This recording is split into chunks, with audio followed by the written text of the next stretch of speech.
That old tattoo didn't appear to be anything special. A group seated at the center table of the restaurant chuckled quietly, glancing toward the elderly man sitting alone in the corner. He was thin, with snow-white hair, and wore a worn-out jacket. His left arm bore a faded tattoo. He said nothing, simply holding his glass of water. But minutes later, a young Navy SEAL walked in. The moment his eyes landed on that tattoo, the entire room fell silent. And you? What would you have done? Would you have stood up or looked away like everyone else? It was Sunday morning at the New Holland Central restaurant, bustling with people. Veterans received discounts that day. At a corner table sat an elderly man in his 80s, thin, with a metal prosthetic leg. He sat quietly with a modest tray of food and a glass of water. His name was Robert Ellis. Once, he had been a logistics technician in SEAL Special Forces back in 1969. No uniform, no medals, just a faded brown jacket and an old tattoo on his left wrist, a dagger through an anchor. Nearby, 4 middle-aged men eating at a table glanced over. "I bet he just drew that himself," one of them said. "That tattoo looks ancient," another added. "What kind of soldier doesn't even have a veteran's card?" A server approached, bowing her head slightly. "I'm sorry," she said. "Someone complained that you're making others uncomfortable. Could you please sit in the outdoor area, sir?" Robert said nothing. He gave a quiet nod, picked up his tray, and stood. His right hand held the tray, while his left gripped a cane. He limped toward the door. A child waiting in line asked his father, "Dad, why does that man walk so strangely?" The father gently pulled the child closer and whispered, "Just a homeless person. Don't pay attention." As Mr. Ellis passed the table of the laughing men, one of them said loud enough for him to hear, "If he's really a SEAL, then I must be a general." Their whole table burst into laughter. Robert didn't react. Only a single tear fell from his chin to the tile floor. No one stopped him. No one said a word. The manager behind the counter looked on, hesitated, and then turned away to help another customer. Robert's shoulders slumped slightly as he pushed open the door with his shoulder, struggling to balance his tray, cane, and dignity, all at once. Outside, the sunlight was harsh. He squinted, searching for an empty seat in the nearly vacant outdoor seating area. The weather was pleasant, yet the area was mostly empty. Perhaps that was why they wanted him out there, out of sight, where he wouldn't disturb the other guests. Each step was a challenge. His prosthetic leg, worn from years of use, creaked with every movement. Long overdue for maintenance he couldn't afford. His pension barely covered rent and medication. Inside, a young waitress watched him through the window. She'd only been working there for 2 weeks, but something about how the old man carried himself, even in the face of humiliation, struck her. There was dignity there, buried beneath years of dismissal. Robert found a small table near the patio's edge. He carefully set down his tray and slowly lowered himself into the cold metal chair. His meal, eggs and toast, a simple Veterans Day special, was already going cold. He looked through the window at the restaurant's lively interior. People laughed, chatted, and shared meals. Out here, he was alone. Just him, and the occasional car rolling by. This wasn't new to him. He was used to it. The invisible wall that separated him from others who couldn't look past his appearance. I apologize for getting emotional as I write this. This man, once a protector of our freedom, now faced such injustice. Robert Ellis had served in SEAL Team Bravo, a military logistics expert in dangerous missions behind enemy lines. He lost a leg in 1971 when he triggered a landmine at the Laotian border. When he returned home, there were no celebrations, no medals. Many of his missions remained classified.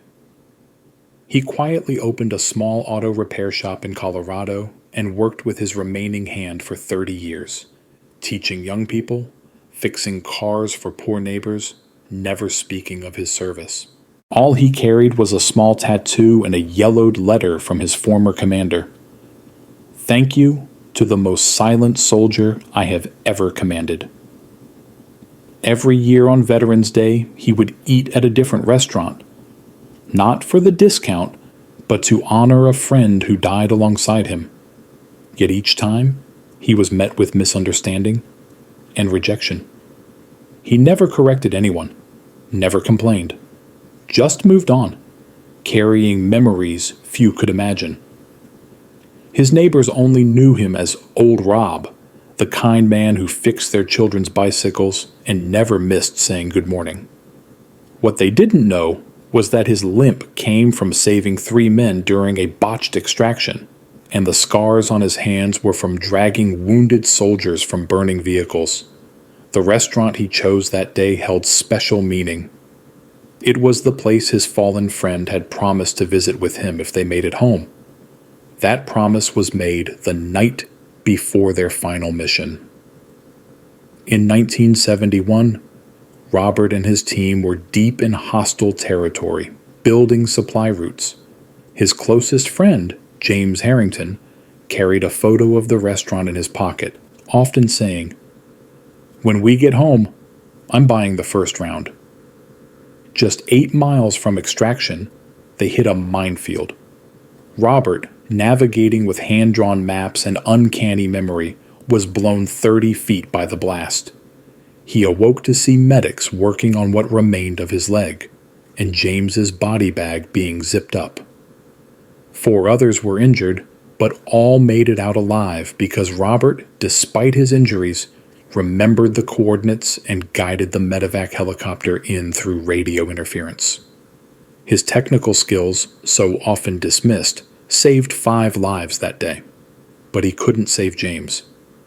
So every year he sat somewhere to honor a promise only he was left to keep.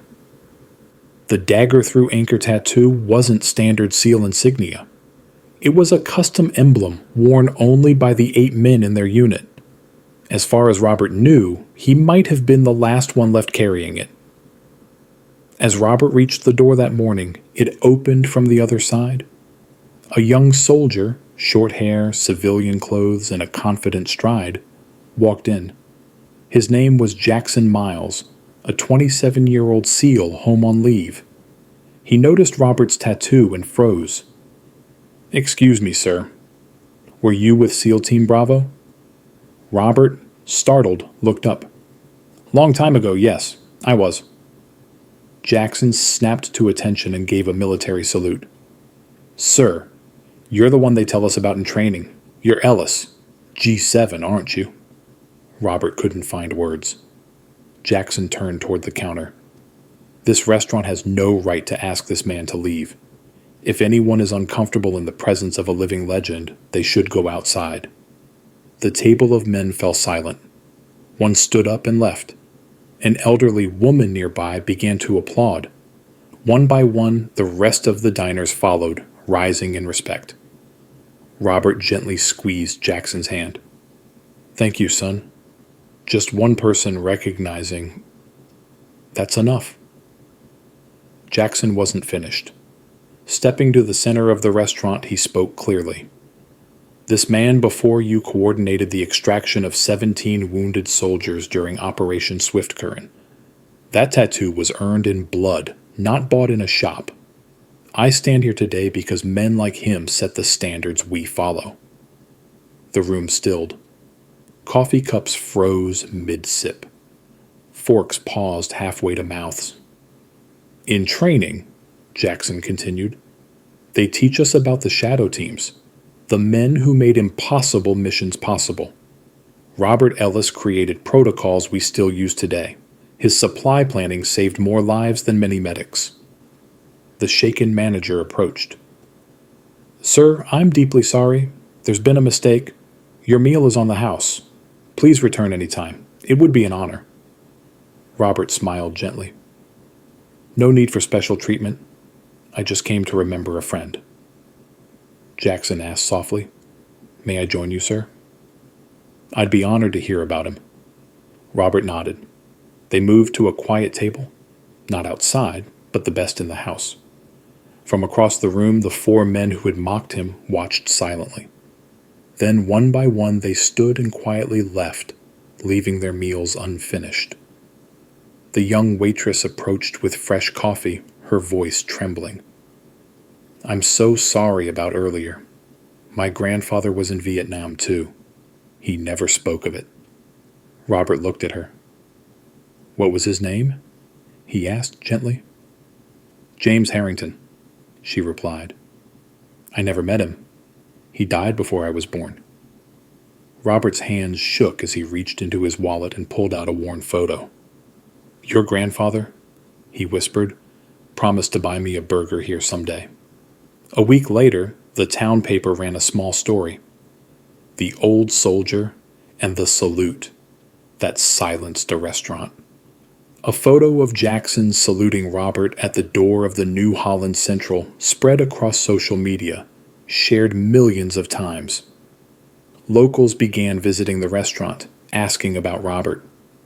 Many were surprised to learn he lived just 3 blocks away. School children sent letters asking to hear his stories. Jackson, back on base, mailed Robert a handwritten note each month. That spring, the town honored 12 silent veterans.